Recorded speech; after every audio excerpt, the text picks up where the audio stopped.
Back in 1776, there was a man who thought of an idea to ride around in something known as a car. Now what this car would do, you see, is it would transport someone from one place to another very fast. And depending on if you lived in a certain area, it would also run over civilians. Because we didn't have brakes back then. Yeah. But this didn't look anything like a modern automobile. No.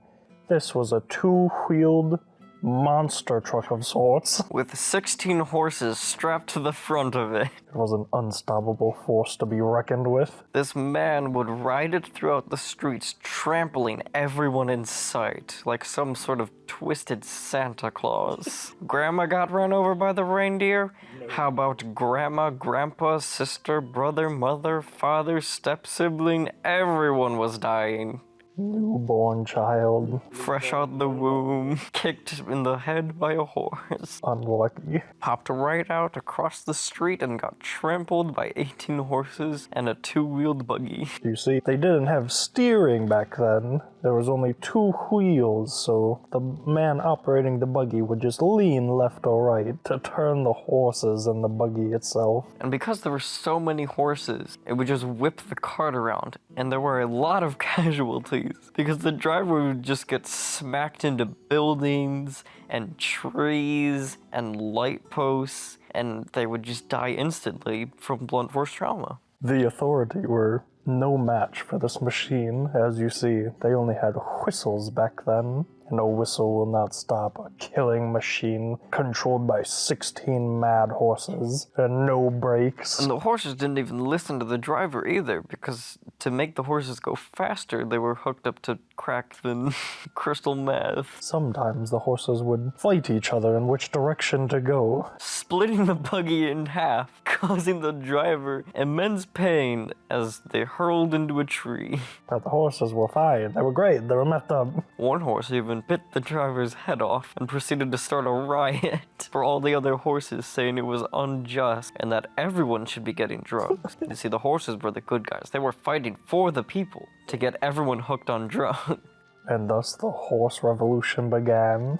The famous French horse revolution of 1806 soon began with an uproarious crime spree by other woodland critters as well. The dogs were no longer just obedient servants to man, no.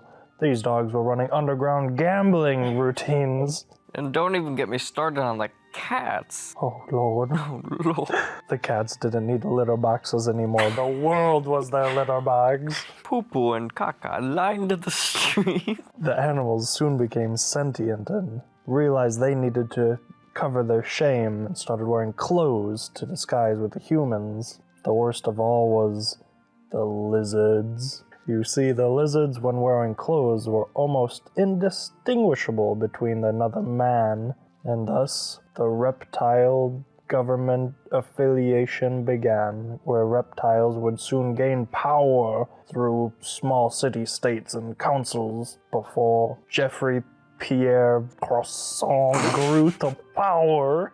But we'll save that story for another time. Yes. Because this is the history of automobiles, and the true one at that. Not the history of the very prevalent and real-life lizard government that's secretly behind every known conspiracy like the Illuminati and UFOs and Area 51 and Jeff Bezos. Mark Zuckerberg. But we're getting ahead of ourselves. Back to the automobiles. Yes. So before the famous horse riots of 1806, it was 1803, and the first idea of an actual real car with an engine came into play. You see, it was very, very complicated and took up about 2 story blocks. But the idea was, if they pumped enough gases into the air, they could get something to travel fast because it would suck in this special fluid and be able to run. That didn't work. I don't know what they were thinking. The people back then were stupid. They didn't know basic healthcare. So how can you expect them to know how to make a car? They basically just made a giant pollution machine that didn't move. Yeah. But it had wheels. It had wheels. And that was the start. Primitive wheels at that. Stone wheels in 1803. You see, the real first car wasn't invented until the horse riots, because they had to make up something to stop these horses. Yes, yes. And so they took the already existing tanks, stripped the wheels off, put them individually in sets of 4 around a smaller frame, and strapped miniature horses inside under the hood, and that's where you get horsepower. Absolutely genius. It was revolutionary. You see, the miniature horses move so fast that they put up a facade of an engine, meaning that anytime you bring your car into an auto shop, it's literally just to feed the horses, making sure they're well taken care of, and then they just go right back to pretending like they're an engine. And some of the fancier miniature horses need grooming too. That's why it's so expensive. And don't even get me started on gas. You don't even need that. You see, the back of your car is just an empty tank that just holds all the gas. And then as you're driving, it just spits them out. It's wasted, but the horses do such a fine job with the illusion. Everybody is fooled into it. We have to keep up this facade. We need the miniature horses around. You see, there's only so many in existence, and we've already run through so many because of the rampant car accidents. You think that's human blood? No, those are horses. Those horses die. It's inhumane. We need to stop these horses from dying. I can't think of any way to make cars move and also not hurt horses that are endangered because they're tiny. And that is what began the horse riots of 1806. Inhumane it was. Horse population was falling quick. Too quick, in fact. The horses knew not what to do except burn everything to the ground. They overthrew their oppressors, known as mankind, and freed the miniature slaves found within an engine automobile, and thus replaced them with miniature humans. These miniature humans don't quite run as fast. They're an older model. A less advanced species, sure, but we keep the name of horsepower just so nobody gets any smart ideas. Human power, sounds terrible. What could a human do? No, tiny humans is what drives the modern industrial age. Don't even get me started about the computerized humans. How do you think our PCs run so well? Because we've got little hamster-sized humans running about, making sure everything's working well.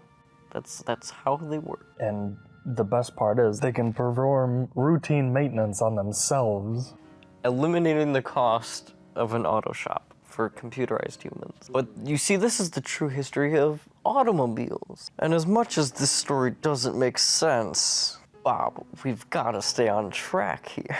So the methamphetamized miniature horses were very upset because their job was taken by miniature computerized humans.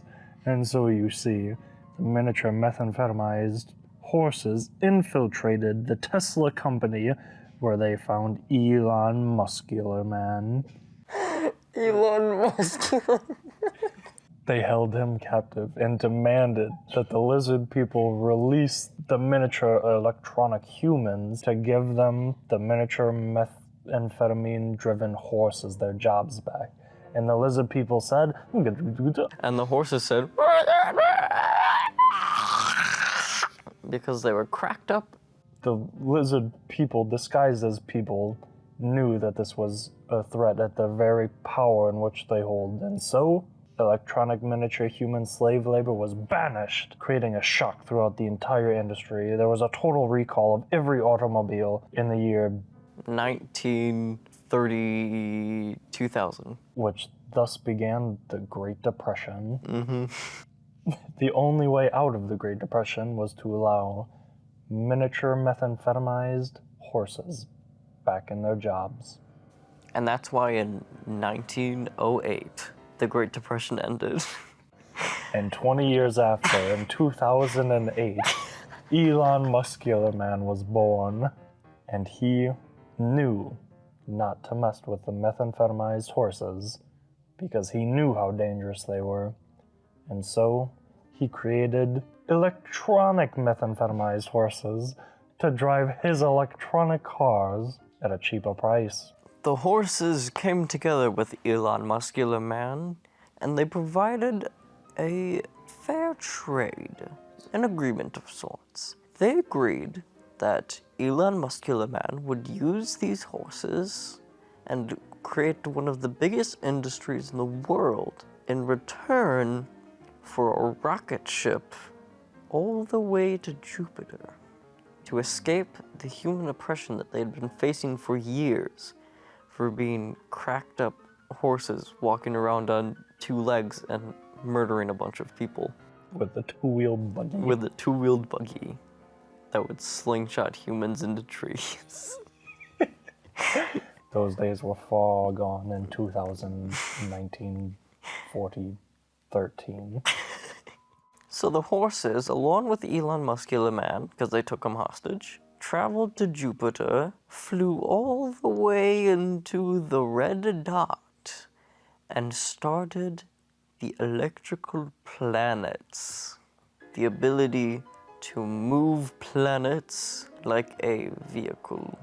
Because these horses are obsessed with making cars. It must be the meth or something. It must be the math. Other civilizations in different galaxies realize the potential when seeing planets themselves shift without any known cause. So alien overlord, true seer man of the intergalaxy automobile brand came to visit, and he asked Elon Muscular Man. And Elon Muscular Man said, "What?" And whatever I said earlier, shook his head, agreeing, took a single methamphetamized horse and brought it home. This started an all-out war that killed many innocents. Earth was destroyed. Humans are no longer existing. It's just the horses and Elon Muscular Man with an army of automobiles and movable planets. But you see that one horse that they brought back? They incubated it and inducted it with their ways. So that horse that they brought back is now one of them and has turned against its horse people. The horror. The aliens sent the horse back to be a spy. Everyone welcomed them in immediately because the horse that got captured said that he had killed all of the other aliens. But while this is going on, the aliens are launching a counterattack on Elon Muscular Man, an assassination attempt, if you will. You see, the horse that they captured turned out to be none other than the creator of the first ever automobile, George P.H. Jeffrey Washington, also known as the man that created the nuclear llamas. It's quite an extensive resume. It's quite impressive, to be honest. Yes, he has blown up the planet many times. And somehow, he's jumping from galaxy to galaxy. He's a universe hopping, if you will. Creating automobiles from galaxy to galaxy.